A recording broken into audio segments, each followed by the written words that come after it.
오늘 본문 24절을 제가 다시 한번 읽어드리면요. 이는 내 아들은 죽었다가 다시 살아났으며 내가 잃었다가 다시 얻었노라 하니 그들이 즐거워하더라.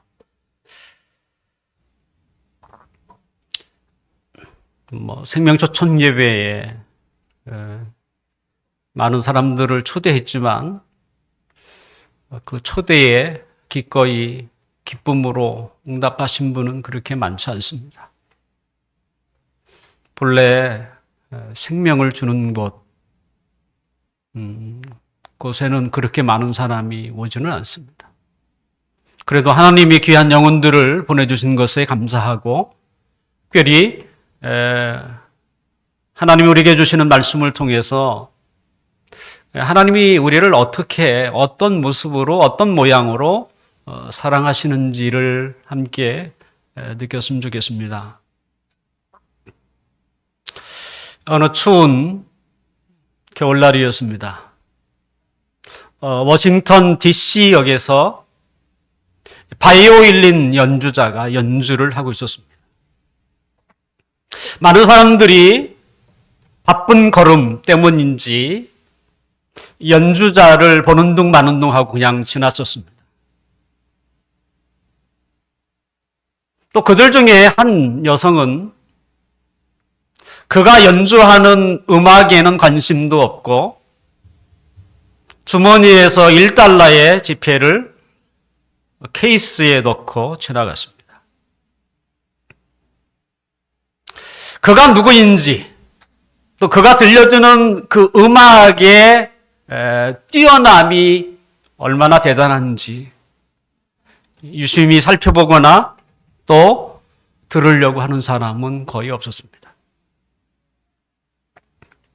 그나마 그의 음악을 주의 깊게 그래도 관심 있게 들었던 사람은 3살 된 남자아이.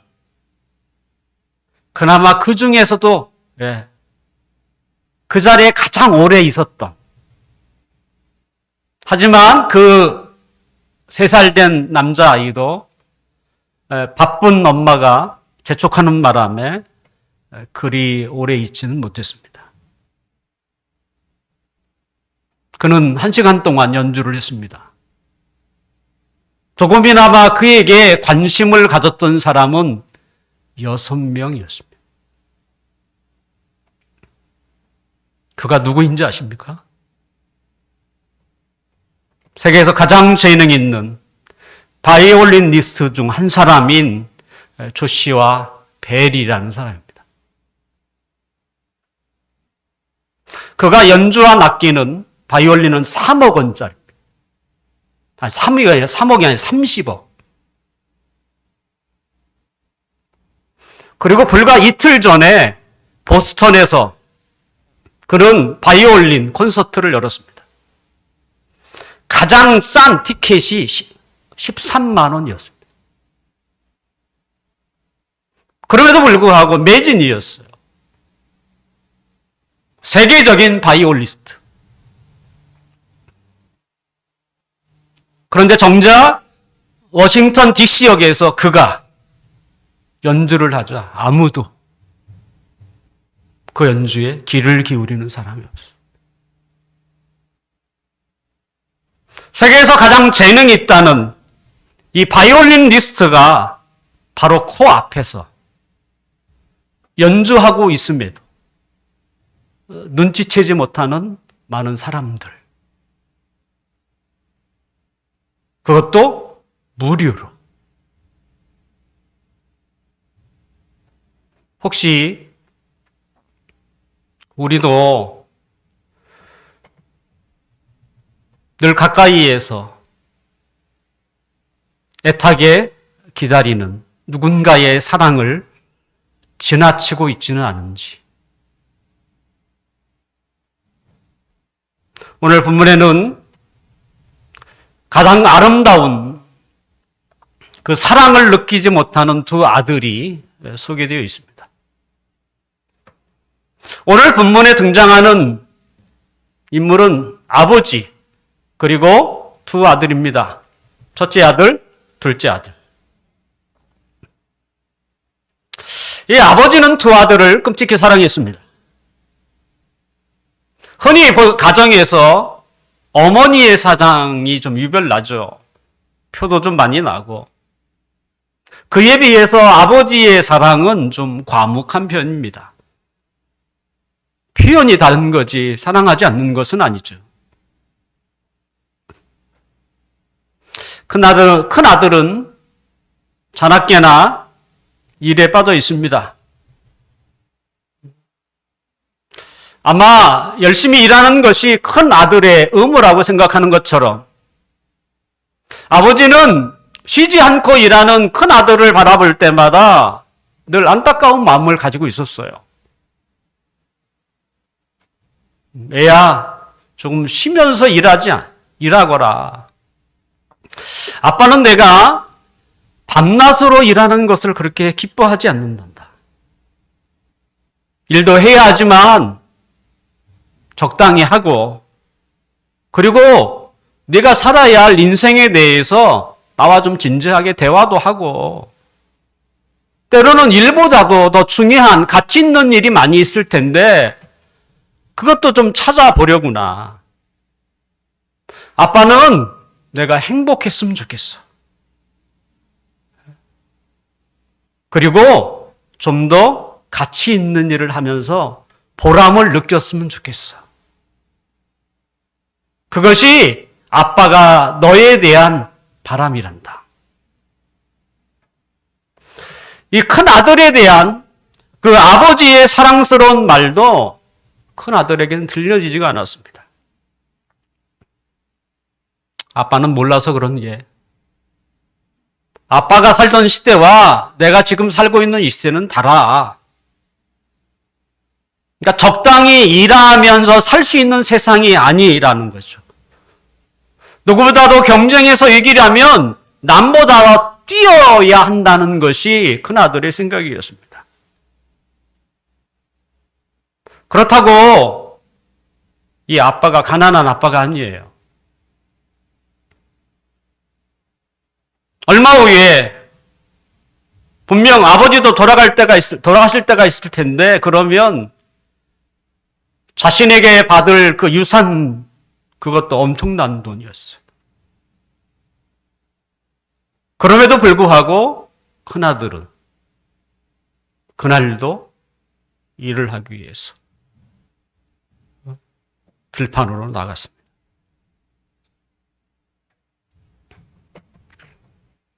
둘째는 어떨까요? 둘째 아들은 첫째 아들과는 생각이 좀 달랐습니다. 늘 자식이 두 명 있으면 첫째와 둘째가 좀 달라요. 뭐 이렇게 또 다를까? 한 배에서 나왔는데도 불구하고 어쩜 저렇게 다를까?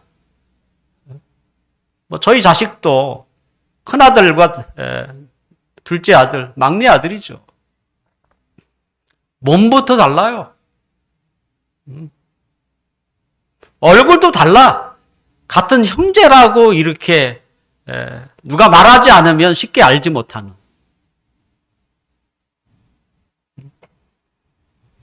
둘째 아들은 형과 함께 일을 나가기도 하였지만 그 일이 자신에게 적성에 맞지 않는 것처럼 느꼈습니다. 둘째 아들은 큰아들과 함께 마지못해 일을 나갑니다. 때로는 별의별 변명을 늘어놓으며 그 시간을 때우기도 하죠.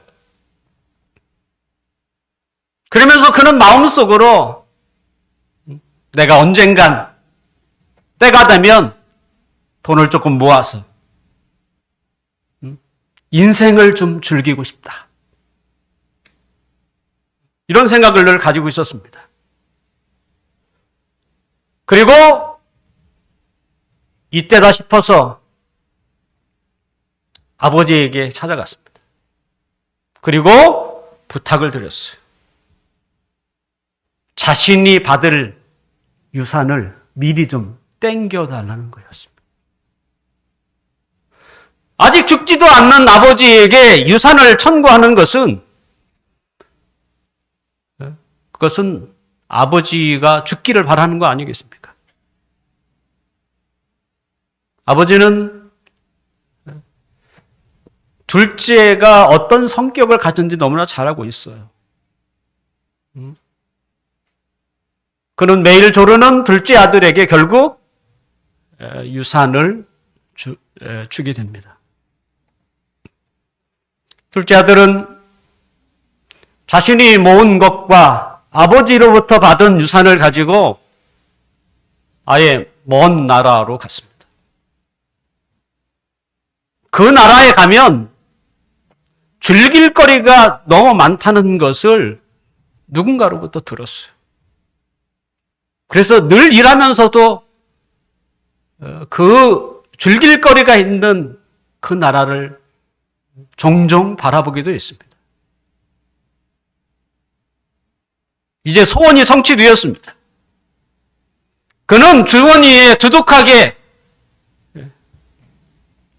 돈을 넣고 기뻐하면서 호화로운 그 도시에 가서 이제 매일매일 인생을 죽입니다. 한마디로 돈을 뿌리기 시작하는 것이죠.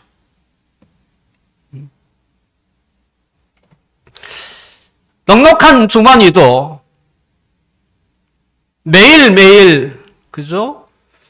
뿌려대는 돈 앞에는 어쩔 수 없는 거죠. 점점 두툼했던 주머니는 점점 얇아지기 시작했습니다. 자신이 돈을 마음껏 쓸 때에는 너도 나도 친구가 되려고 자기를 찾아왔어요. 하지만 점점 주머니가 얇아지고 돈 쓴쓰미가 적어질수록 자신에게 다가왔던 친구들이 점점 사라지기 시작했습니다. 그리고 나중에는 돈이 다 떨어졌습니다. 자, 둘째 아들을 떠나 보낸 후에 아버지는 잠이 오지 않았습니다. 아버지는 둘째 아들이 성격이 좀 끈질긴 면이 부족하다. 그리고 일하는 것보다는 그 노는 것을 더 좋아했던 둘째 아들이기에 많은 돈을 가지고 나갔지만 분명 그 돈은 오래 가지 못할 것이다. 그 생각하고 있었어요. 그리고 돈이 다 떨어지면 처량한 모습으로 집으로 아마 돌아오겠지. 그때가 언제인지 알 수 없지만 아버지는 둘째 아들이 집을 떠난 그 날부터 문 입구에서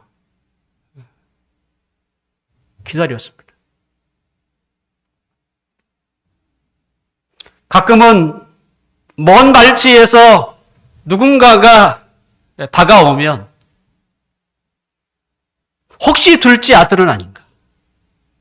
하지만 가까이 오면 올수록 둘째 아들이 아니었고 지나가는 나그네였습니다.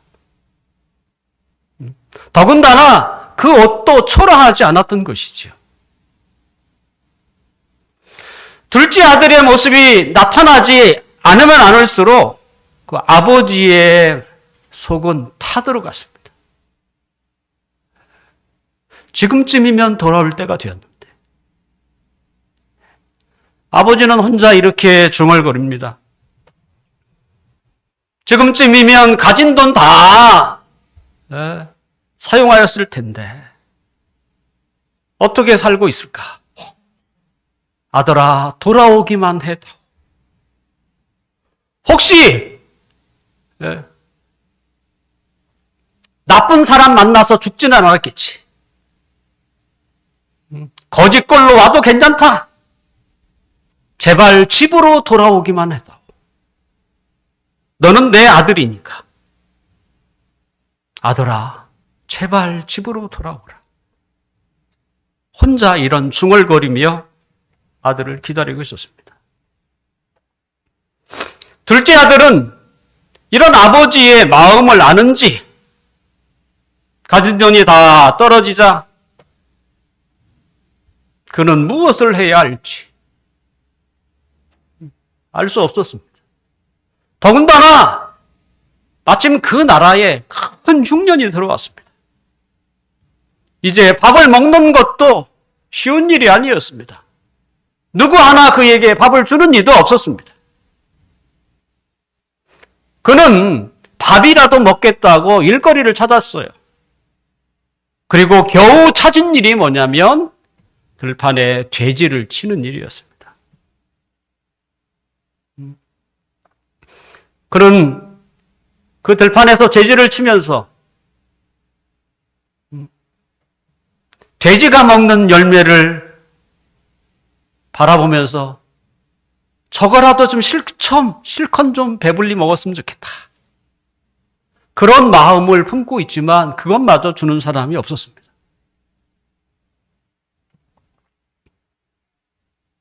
그는 문득 부유한 아버지의 그 밑에서 일하는 종들이 생각이 났습니다.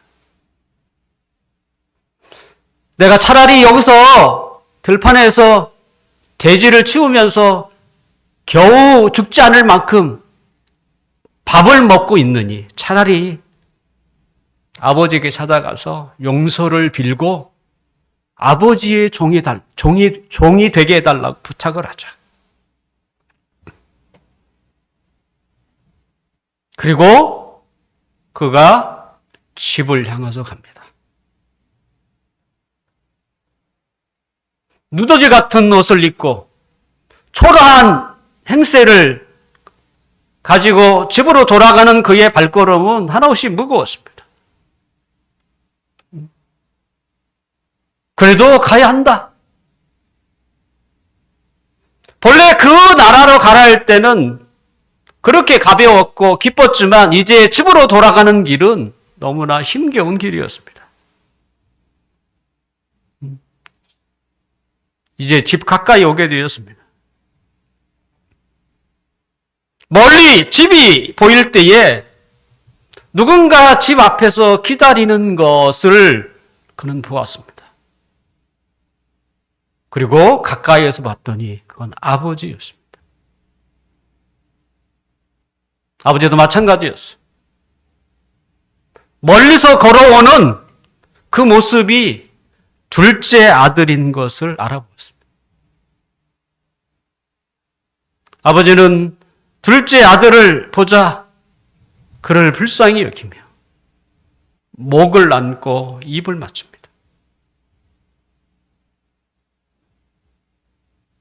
둘째 아들은 자신의 잘못을 용서해달라고 말을 하지만 아버지는 부정 껴안고 기뻐하면서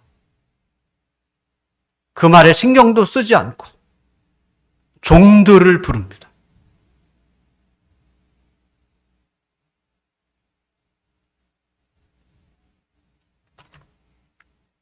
오늘 본문은 이렇게 소개되어 있습니다. 아버지는 종들에게 이르되 제일 좋은 옷을 내어다가 입히고 손에 가락지를 끼우고 발에 신을 신기라. 그리고 살찐 송아지를 끌어다가 잡으라. 우리가 먹고 즐기자.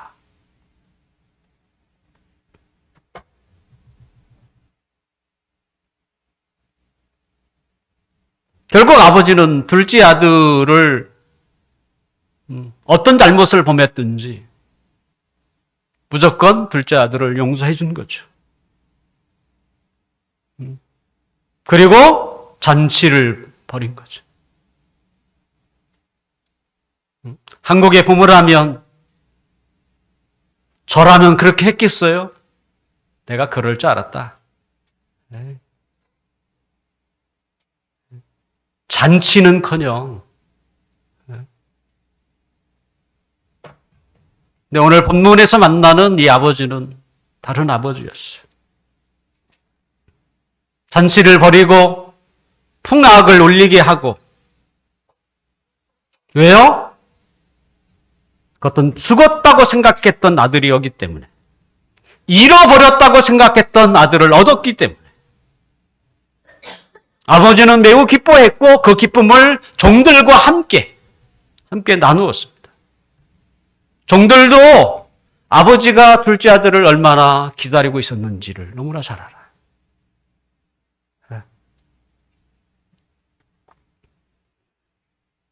제가 지금까지 여러분에게 소개했던 이 아버지는 누군지 아십니까? 하나님이십니다. 하나님이세요. 첫째 아들은 종교 생활을 잘하는 종교인이고, 둘째 아들은 세상에서 방황하는 자를 표현하고 있습니다. 우리가 믿는 하나님은 사랑의 하나님이십니다. 지금도 하나님은 잃어버린 자식을 기다리고 계세요. 하물며 자기 아들을 죽기까지 죄인을 사랑하셨던 분이 하나님이십니다. 이렇게 아름답고 고귀한 그 하나님의 사랑을 왜 외면하려고 하십니까?